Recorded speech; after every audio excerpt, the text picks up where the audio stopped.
Okay, hey, this is George Ortega. Welcome to Free Will, Science, and Religion. I'm here with Jamie Soden, Chandler Klebs, Will, David Joseph, and Trick Slattery. And today's topic is pride under a causal will or under free will perspective. Basically, like under the free will perspective, we do something good and we achieve something and we feel proud. But the problem sometimes is, along with feeling proud of what we've done, a lot of times we feel arrogant. We feel, or because of what we've done, we're better than other people, or other people are less important, less significant than us. So let's explore how shifting from a free will belief to understanding that absolutely nobody has a free will also change our understanding of what pride means, and how we address ourselves and other people within this new understanding. Trick, you want to start us off? Sure, and so when we're talking about this word pride, I think there's probably two ways of going at it. One that is that someone's just proud of who they've become or what they are, regardless of how they got there. So they're just proud to be whatever it is they are. And then the other way of is the more, I think, problematic way is the pride that comes from thinking that you're the author of what you've become, that you're the actual um, cause of who you are, and so you're prideful based on that. You're proud to have, to be able to be who you are because of your own abilities, and then those are the two distinct, I think, things that we have to kind of talk about, because one doesn't really reflect a free will, while the other one kind of reflects that you have some kind of free will, and one is more problematic than the other. So Great point. For example, like here in the United States, we might be proud to be Americans. Jamie and David might be proud to be, Britons, Brits and all, but we don't get to choose, like what country we're living in. So obviously that's not a free will decision. I mean, like a lot of, Hmm. so like, all right, so then let's explore what this harm is of like the negative side of pride, of like, basically we attribute free will to ourselves, we achieve more than others, and that becomes a problem. I think one of the there's several problems associated with it.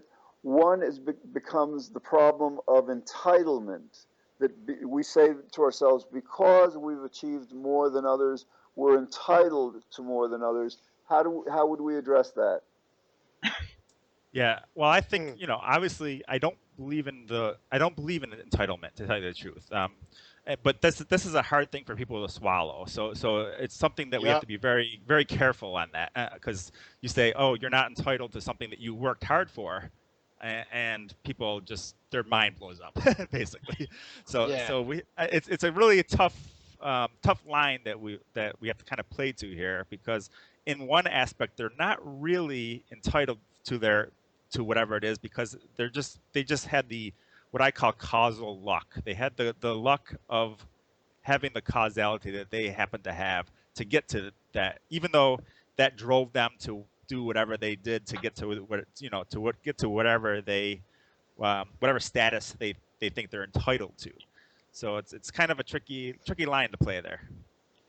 Right, and we might want to explore actually what we mean by entitlement, because one meaning of it is, for example, like the right, for example, in the American Constitution to life, liberty, and the pursuit of happiness. So this is kind of an entitlement that, it's kind of like we have a right to it. But I think the what you're referring to, Trick, is like entitlement when it's used relative to other people, that some people are more entitled than others to Yeah, whatever. that's definitely a better way to frame it. When someone says that they're more entitled to another person, then we kind of have a problem, because in reality, each person couldn't have done otherwise. So we have a problem there. All But right, yeah, so here's the problem for us. I mean, we're trying to get the world to understand the free will is an illusion. A lot of people who are now in power, have a lot of influence. They've worked hard to get there. They have a lot of money, and we're kind of trying to tell them. We're trying to ask them to help us communicate this message to the world. Whereas, like, on the other hand, we're saying, well, they're not entitled to any more than anyone else, and to a great extent. How do we message this to them so that they understand that by overcoming the free will belief, ultimately, it's actually going to be better. The world will be better for them than basically maintaining this belief. Yeah, and that's a difficult thing to do. Mm-hmm. I think a way to go about it is kind of explaining how equalization really would benefit them in the long run. Right now, you know, they think, oh, they deserve or whatever, they're entitled, and I think the word entitlement, it kind of stems from this word deserve. So when someone says they're more deserving, they're more entitled. It, Is what's somebody it? sleeping? I don't know who that is. Well, Yeah, I'm good. I'm still good. here. That's not Jamie. That's not me, no. No, that definitely wasn't me because I That heard is his everything. noise. I know. That was funny. I That should was leave this. definitely not me because I heard everything. It Who sounded like was? snoring to me. I don't know. Yeah, That's what. who? That was funny. Who was that? Wasn't All me. right, we have a listener in. Maybe the NSA is listening to our podcast. That's fine. They're Yeah, just I snoring. think. They're like, oh, this is boring. Let's just. Oh yeah, Yeah, Anyway, this. everything you were saying is basic capitalism. Yeah. This will go down in history as the snoring episode. all right. So who's next? Let's get someone else in on this conversation here. Well, I have been listening here, and I think Mm-hmm. that it's important to stress that, yes, if there's any entitlement whatsoever to anything, we should all be equally entitled. I think that's the important thing. We're not saying that nobody gets any rights or is entitled to anything, but that even a poor tailor is entitled to some happiness. Yeah. Okay, In order to do that, you have to get rid of capitalism, though. yeah. Well, Yeah. that's the big part Yeah, of it, right? Because definitely. That is the main reason. Yeah, but the problem with that, Will, is that you need to incentivize work ethic to people who can work. You know. Yeah. Trick, yeah. what were you gonna say? So there's definitely a line you have to play. I mean, you can't really get rid of capitalism, at least in our current mindsets that we have today. So it's because we have these mindsets that we have to have capitalism because Yeah. people Unfortunately. won't. Yeah, they just won't be productive, Yeah. and that's part of the problem. But like, I think that's kind of George said, basically was talking about um, how do we tell these people that, you know, are have developed this higher status or higher wealth or something like that, that they're not really more entitled, and let them know that it's a benefit to them. What do you think, These Chandler? days. Well, These days. I think Oh, sorry. Go Yeah, ahead. these days, especially these days, when they don't Not gonna happen. recognize, it's not going to happen. Well, is there well, any way that we could do it? well, there is one way I can think of. I mean, some of these celebrities, they have their shortcomings, don't they? I mean, some of them have been convicted of crimes. I mean, some of them have, like with Chris Brown, he did he beat this other celebrity called Rihanna? Okay, I'm Uh, not. I'm kind of out of the George, loop on that type of thing. So did Chris you, Brown beat up Rihanna. Yeah, George, it did happen, but it happened a while ago. yeah, it Okay. happened a while ago. Yeah, but the thing is, you could tell these celebrities who have their shortcomings as well that they're not fundamentally to blame for the mistakes that they made in the past, and um, we can help them through their problems, and in that way we can get them to understand that because free will is an illusion, no human being is more deserving than the other, technically speaking. So basically, reflect on the positive aspects of not having free will, Hmm. and Yeah. kind of downgrade the non-positive aspects, or at least something that they would think is non-positive. Yeah, by showing their shortcomings, and then just telling them that it's okay. I mean, these things are how can I put this in a way that doesn't sound stupid. Hold on. Mm. It's all causal. We know this. It came from the Big Bang and all this stuff. But Trick Slattery, help me out here. No, yeah. All right, Uh, so let's like move from kind of like the sociological with the rich and powerful, because absolutely we're gonna have to like persuade them that it's in their best interest to help us lead the world to this new consciousness. But like on a Yeah, which is a personal good level, chance ain't gonna happen. so like on a personal level, we've got to convince people who aren't rich and powerful, because I think what happens is like the rich and powerful are going to get much more involved in this to the extent that the average citizen understands this and like kind of like wants change. So like in our lives, we do something good, and we're not we don't become prideful in the sense of feeling that it was up to us and that we're superior in any fundamental way to any others, but there is definitely a good feeling that comes along with achieving and being quote unquote proud of what we've done. So who wants to explain how under the no free will paradigm that kind of pride, or what would we replace this arrogance based pride with? That's a tough one. Yeah, Um, that's a hard question right there. I believe the way that George has explained it is that we can be grateful, I suppose, for the situation we're in when we basically were lucky. We got a better deal than other people did, and yet we don't have to be arrogant.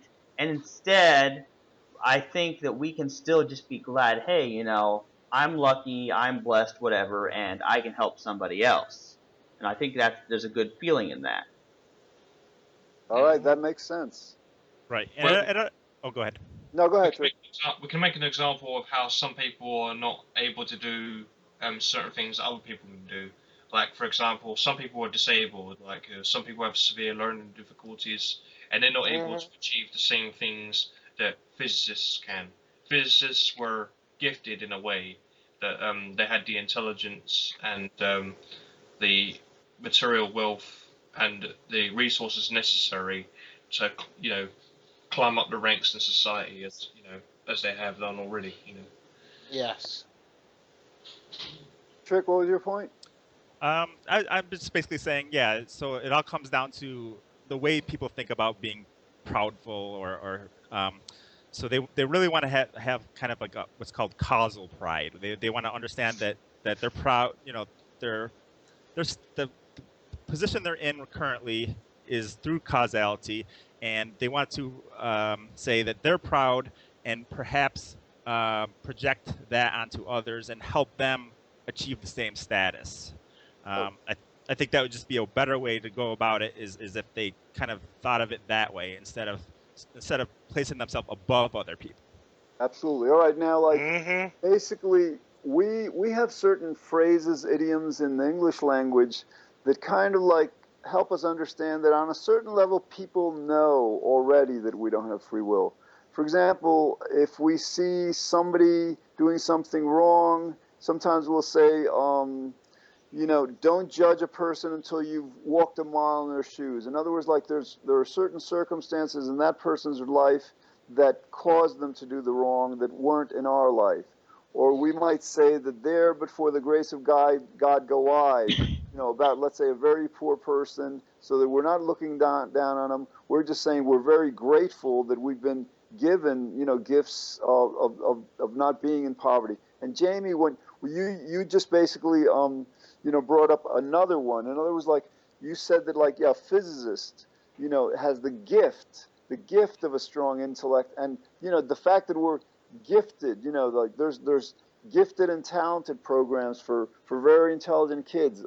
Basically, we recognize that this these abilities are gifts. So when you use that word, that's another way of explaining how it's not up to us. It's a gift by the universe, however you want to frame it. But that's another way to understand, that like, fine, we'll be proud in the sense of grateful for what we do good, but we have to understand that it's a gift, and that again is Hmm. another reason to be grateful. I can hear all the commenters right now just kind of screaming at you, saying, "I worked Yeah, hard for pretty my gift." much. Yeah. Saying what? Like this, like I said, man, I can hear all in here right now. Man, I worked hard for what I got, and you ain't taking shit from me. I did this. I did that. Exactly. Yeah. Yeah. Yeah, but when you can turn, Excuse my slang. yeah, but you can turn it around and say, with great power comes great responsibility, because there's a lot of like He fictional don't want to hear novels that. that yeah, there's a lot of fiction novels that speak on, like, you know, if someone's got like capabilities that are, you know, far greater than others, they should use that talent to help people, you know. Yeah. Yeah, and And I David, think George, you I think raised another. David, Oh, yeah, you yeah. there? I'm here. Okay, I thought, like, basically, your last point I think is very interesting because, like, you're right, and Will, you're right. Basically, some people will say, well, like, I did all this and I deserve the credit and all, and like, and it might be difficult for them to accept, but like, this may be similar to like the issue of evolution when basically, Darwin explained to the world that no, we're not these divine creatures from the Garden of Eden and all that, that we descended from lower primates and from, animals, you know, Hmm. lower than them. So I think that's how this may happen. In other words, like after a certain while, for example, like an intelligent person after a certain while wouldn't say to people, "Well, yeah, I believe the Earth is flat," and they would kind of like, you know, refrain from defending that because it's so prevalent among, academia and society in general that the world isn't flat. So you're right. While these people, who have done great things may feel it's very difficult, they feel it's unfair, whatever, to accept this free will, the idea that free will is an illusion, then they might be kind of like, led to accepting it nonetheless from the standpoint that, like, if they don't accept it, then as successful or as, as gifted as they seem to be, they can't be all that intelligent for not understanding, what's essentially a very simple concept or line of reasoning.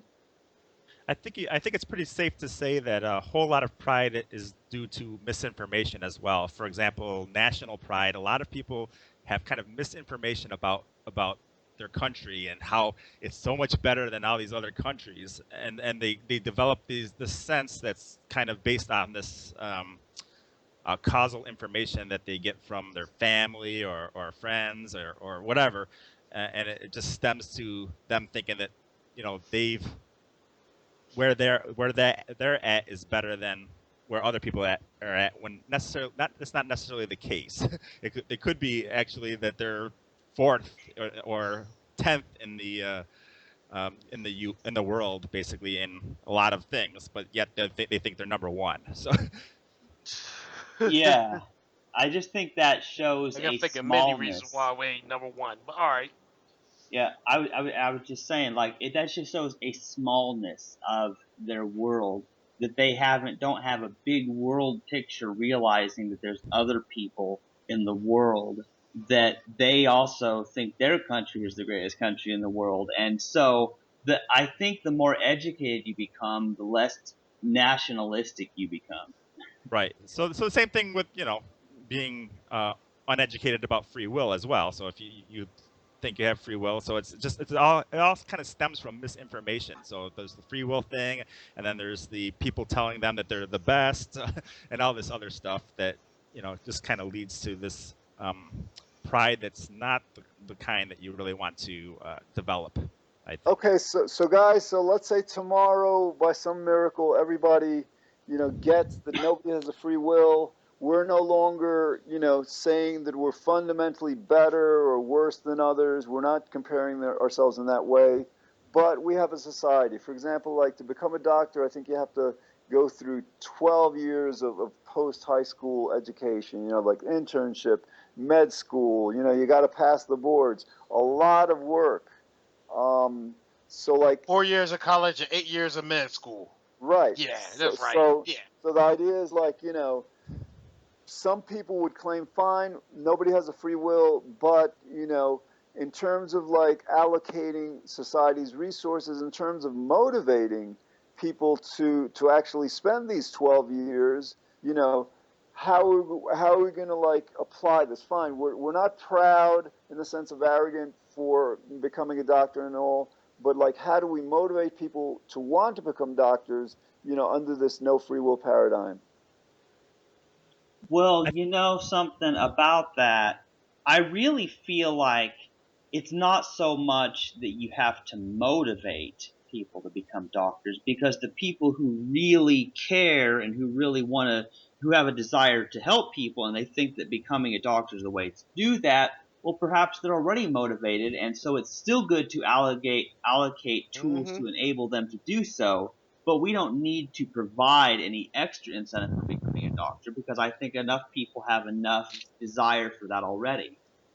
Yeah, I think an intrinsic motivation needs to Yeah, or be there sometimes to it might be. not be in you to be a doctor. It certainly That's isn't in me. I get grossed yeah, out because some of easily. you have done that, they failed. Trust me.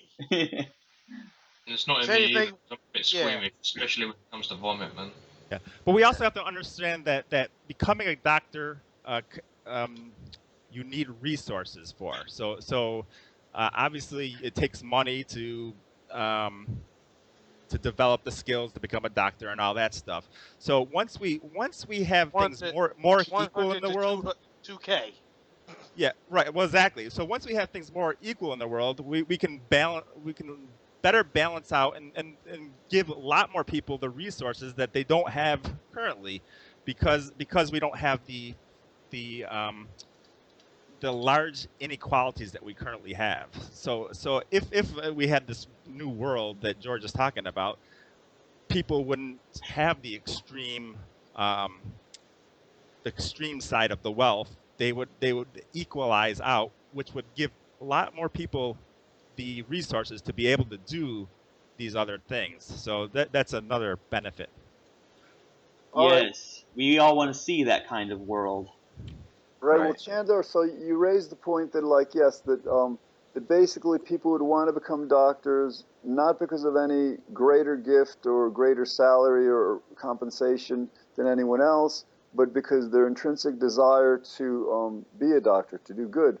Um, in history, in recent history, we had an example of this in the sense that, like, I think a lot of people, from the standpoint of fairness and equity, accept socialism as a better economic system than capitalism. Socialism seems more fair, but apparently, you know, the various experiments that have been done in socialism in Russia, China, Cuba, and other countries have shown that as ideal as that as socialism may be as an economic system, human beings haven't evolved yet to the point where we can actually govern or, you know, basically institute such economic systems that actually work, And that you, aren't so yeah, so that so like so let me finish. So basically, relative You to this know, free will thing, hold on, Will. Relative to this free will thing, so like Chandler, let's say that we're not evolved to the point where, like, in other words, let's say a lot of, you know, people who would be doctors begin to say to themselves, yeah, I would much rather be a doctor, but I think it's wrong for me to spend 12 years, like, and they really work hard, you know, to become a Yep. doctor. And then when I become a doctor, I'm going to get the exact same salary as people who just come from high school and just take any job. How do we address that concern? Well, that's a very good question. there, there, yeah. there are there Yeah, are David, hold, organisations out there. well, I was So trying to. sorry. hold on, no, David, go ahead. I was just going to plug the Zeitgeist Hey, movement and them the idea of spend a that natural kind of law time resource at based economy. school. I bet he's get 500,000 a year at least. Well, hold on, let David talk. Yeah, I was just saying that there's this idea of a natural law resource based economy, which is basically getting rid of money and automating everything we can. So the manual labor jobs basically disappear because a lot of the work that's going on right now, factories, warehouse work, stuff like that, that can all be done by machines. We don't need to do that today. And yeah, so you basically get rid of all the boring jobs, and it's just left to mainly the kind of creative type jobs. And studies have shown that offering extrinsic rewards for those kinds of tasks, the higher the reward, the worse that people do in those particular tasks. So I think it's I think the natural law resource based economy is probably the best solution that I've heard of so far. All right, David, but do they address, this point that we're considering specifically? In other words, like, fine, people are doing like jobs that aren't, monotonous and, routine and all, but nonetheless, there will be some people who will be, let's say, a salesperson for a department store. Well, there would be no salespeople. Because there's no money. Everything's produced by machines. So Yes. the question would be not do we have the Kind of money like in to Star Trek. All right, again, so like yeah. my example, I hear you. My example would be then a waitress. I think, you go to places, No, fine. there would be automated restaurants as well. This can all be anything physical that's repetitive can be automated. David, this is really scary. All right, but you can't. Yeah, good point. Yeah, it's getting scary. All right, for example, then take the profession of medicine. I mean, you can't Right. you can't ascribe everything. So medicine again, it takes 12 years. Can we think of another career that doesn't take 12 years that can't be automated? Currently, sure, but I mean, even right now, we It's funny. I don't think there is. stuff like that. Say They that said, again, David? sorry, go ahead. There are medical robots being developed right now. So No, I like know. surgical robots and stuff like that. But I get what you're saying. The point is though that they would have an intrinsic value to help. If you're living in a society that produces all your everything that you want and desire, and you get all of that, then you're probably more likely to be willing to contribute to that society yourself. If I can say something, go ahead, Will.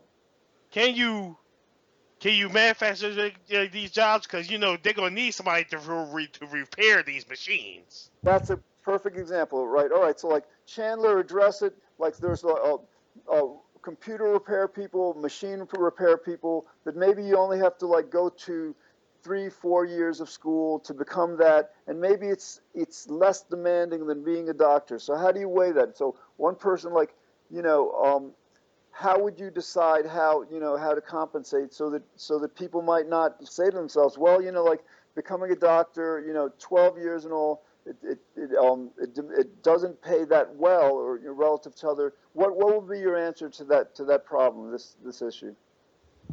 Well, what's very interesting, this is a good question, and it does seem like people might not be as motivated to become a doctor or some other thing if it paid the same as another typical job.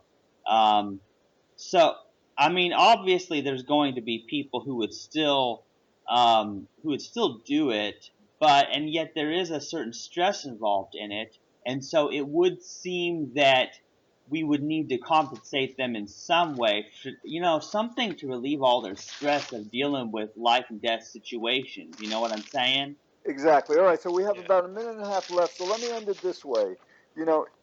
Relative to the criminal justice system, free will belief, imposes very harsh punishments, much harsher that are necessary for either deterrence or reform of the criminal.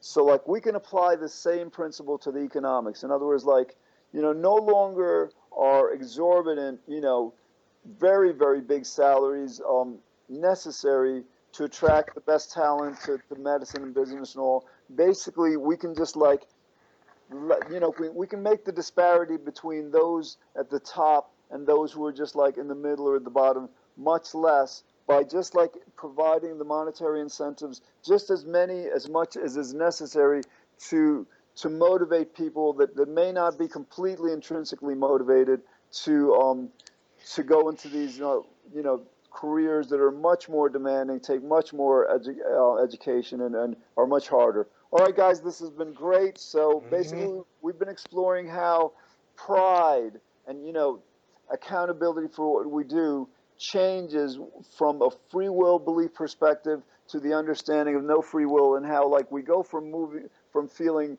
prideful in the sense of arrogant to feeling grateful for our gifts, and then how we're going to eventually have to restructure our society to accommodate this new belief system, in order to make a more fair world. All right, so we'll be back again on free will, science, and religion. Thanks.